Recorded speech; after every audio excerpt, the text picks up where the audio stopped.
we're going to start the fire back here on our screen because our next fireside chat is about to start right now about Fastest RPO and RTO.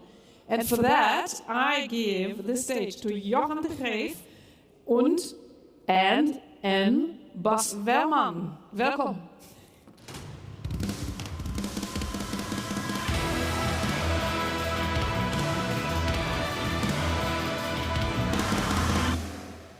Thank you. Hello, everybody. Good afternoon. Maybe a short introduction from my side. My name is Jochem, and I'm responsible for the server provider business within Zerto across Europe. And very happy to be here. And together with me is my dearest colleague, Bas. Hi. Thank you, Jochem. I'm a so-called cloud solution architect within Zerto and responsible for all our service providers from a technical perspective. So let's kick it off. Yeah, let's kick it off. So where's our first slide, Bas? It's here, but not there yet. So it's not popping up here, guys. That's fine. Okay. Well, that's okay because here it is. So I'm gonna sit down, Jochem. yeah, that's it. So today we're talking about being a master of disaster, Bas. So to make it a little bit more interactive, we prepared a question for you guys in the audience. So where would you put your effort? In preventing a disaster, like a ransomware attack, or rather the mitigation of it? So please raise your hands if the majority of your efforts would go to prevention. Yeah. 2 hands, 3 mitigation. hands, 4 hands.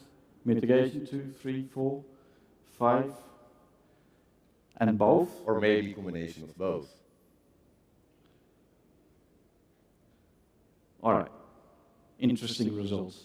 So it's not a matter if you will have a disaster one time, but it's about when you will have the disaster, right?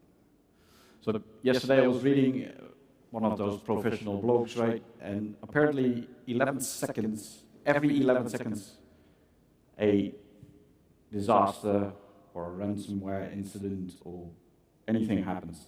Yeah, every 11 seconds. One of our dear service providers said once to us, every organization will hit a major disaster every 8 to 10 years. So, interesting conversations. Scares me a bit, Bas. Yeah, It scares me a bit. Yeah, we hear it unfortunately every day. Unfortunately, it's the time we live in, Bas. Yeah. So I'm assuming that everybody's familiar with Zerto, but as everybody knows, that the assumption is the mother of all fuck-ups. Bas, can you maybe give a really quick overview on what Zerto is and what value we can bring to our customers? Absolutely. So Zerto is a software solution specialized in disaster recovery, ransomware recovery, and workload mobility. We deliver for the last 10 years already the best RPOs and RTOs in the industry. To go back to the question that we just asked, right? It's great to keep the disasters to a minimum, but you need a solution that helps you to recover your applications when the particular thing hits the fan, right? Yeah, absolutely right, Bas. So, unfortunately, we are not the only player out there, within the business continuity space. But can you maybe explain what differentiated Zerto from the rest of the crowd? Sure. Zerto's built from the ground up as a continuous data protection service, CDP. CDP, yeah. We support different hypervisors, different hyperscalers, different Kubernetes platforms. Our journal technology, so going back in time, allows you to roll back to 3 seconds ago, 5 seconds ago, minutes ago, days ago, weeks ago. And especially for the audience of this conference is we don't require any agents. So if you don't have any access to VMs or etc., we can do this agentless. And we take care of the complete orchestration. So while there are storage replications out there and orchestration tools, they have to work together. We, as Zerto, take care of everything. We do the replication, we do the orchestration. And that whole engine allows you to move applications from A to Z as well. So it's not just for DR, but the same powerful engine can be used for workload mobility. Mm-hmm. So all of this we can do for testing as well. So it's great if you have your migration tooling set up or your disaster recovery tooling, but if you can't test it, you don't have anything, right? So Zerto allows you to test without interrupting the actual production, without interrupting the actual replication. So you can test at confidence and fail over in confidence if it needs to be. Jochem, just to put the technical side a bit aside, we've been on the HPE booth, because we've been acquired last year. So what's your thought on that? Well, here's my take, Bas. Well, yes, we got acquired by HPE. I think it was in September last year, and from that moment on, it has been a very warm welcome by the HPE family. So that was first impression, super positive. The reason behind the acquisition is that Zerto completes the current storage and data management offer HPE has, and we perfectly fill in the gap that they had in their portfolio in regards to CDP, continuous data replication. So, yeah, we're now a bit more than 6 months on the way, and you can really see the synergy between both companies. So that's really, it's really interesting to be part of this journey.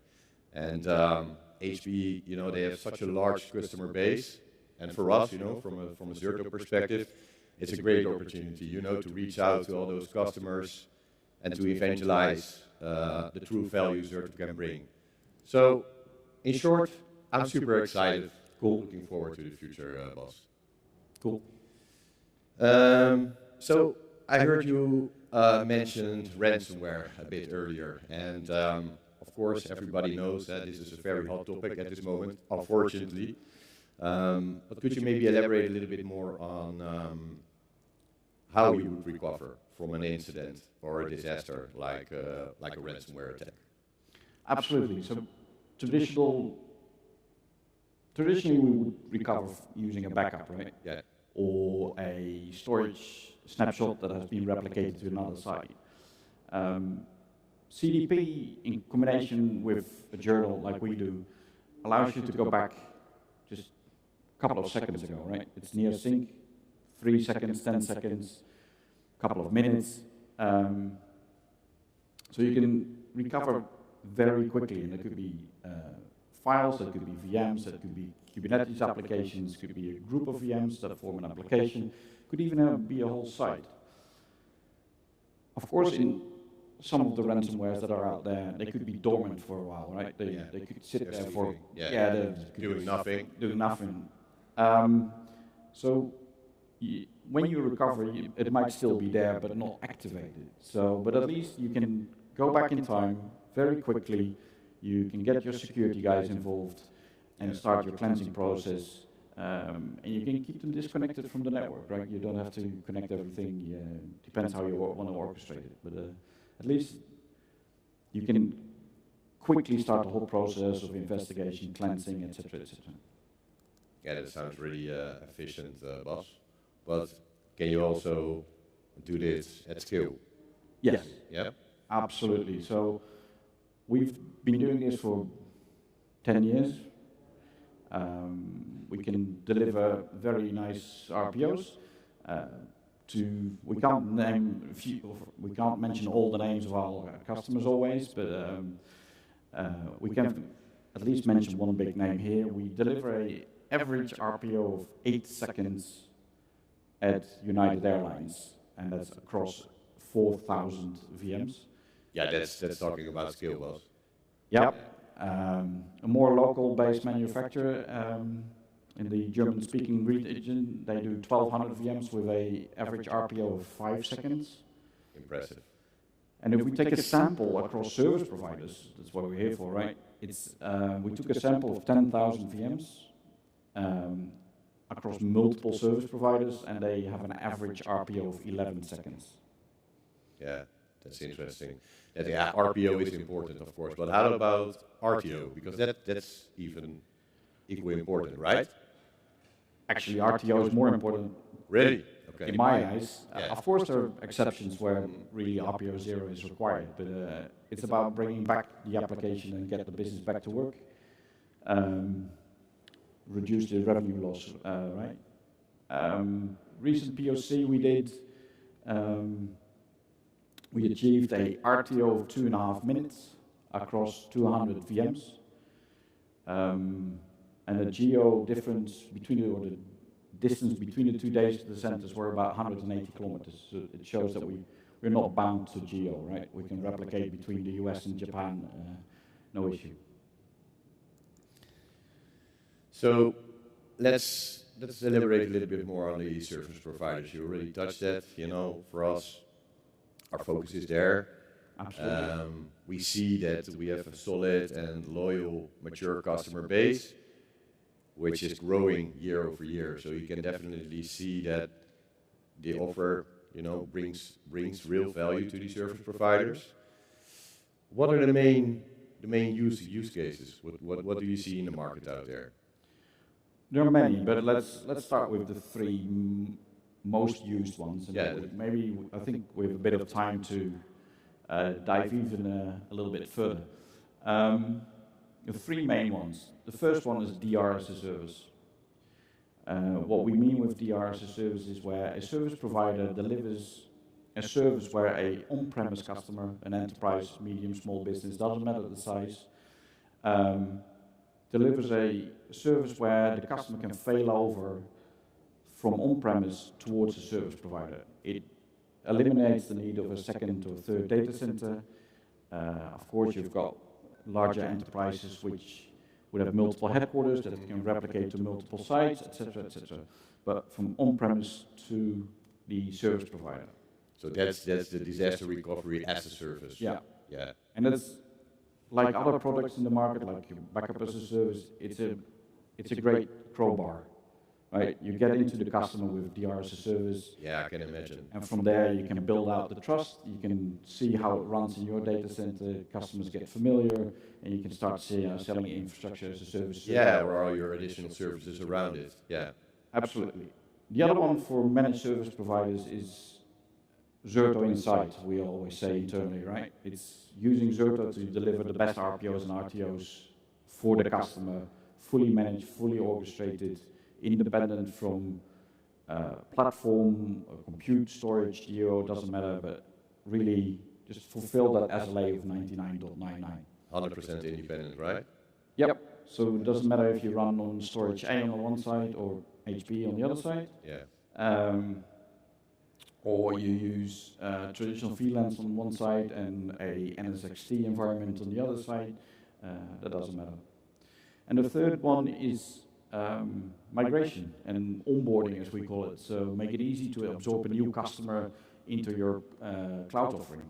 So you can test that, you can rehearse that, and then fail over the customer on a Friday evening and make sure they run fluently in your data center instead of their on-premise data center. And you can test it up front, as we discussed earlier, and you can actually migrate quite large customers in just a single evening. It doesn't have to be weeks and weeks and weeks anymore. Yeah, that's really cool, Bas. And of course, we've got a replication engine and the ability to do sandbox texting, all that stuff. And as a service provider, you can build on top of that, right? You can. Yeah. Some service providers, they offer penetration testing as a service. So they would use Zerto to bring up a sandbox environment and use a Nessus tool or any other penetration testing to actually penetrate test in that bubble instead of hitting production. Because we all know that those kind of services could have an impact, although we don't want to. So. Yeah, you don't want that, no. So we're very lucky that we have service providers that are creative on top of our tool. So it's really nice. So it's almost at the end of the, I think 12 minutes that we have to now. 12. Yeah, well, they gave us some extra, right? Yeah, we've got some extra credits today. So we're going to take our moment of fame. No, wrap it up. I mean, we talked about a lot about Zerto, guys, but I think it's still, if we talk to customers and to service providers, disaster recovery and business continuity as a whole is still an afterthought. Especially nowadays with containers, right? Everybody gets into the containers and Kubernetes, it's great. I mean, don't get me wrong, but especially there we see that disaster recovery is an afterthought. So that's actually how I wanted to close today. So keep an eye on that when you're developing your new apps and bring those into the cloud. So. Thanks, Bas, for your final thoughts. Thanks for your time. Thanks for your time. I want to also thank the audience and the organization of CloudFest. It has been really professional, really exciting to be here. If you'd like to continue the conversation with us, we're at the center of the main hall in booth A05. So we're there with the whole team. If you have any questions or just want to come by to drink a coffee, whatever, feel free. Thank you. Bas and Jochen, thank you so much.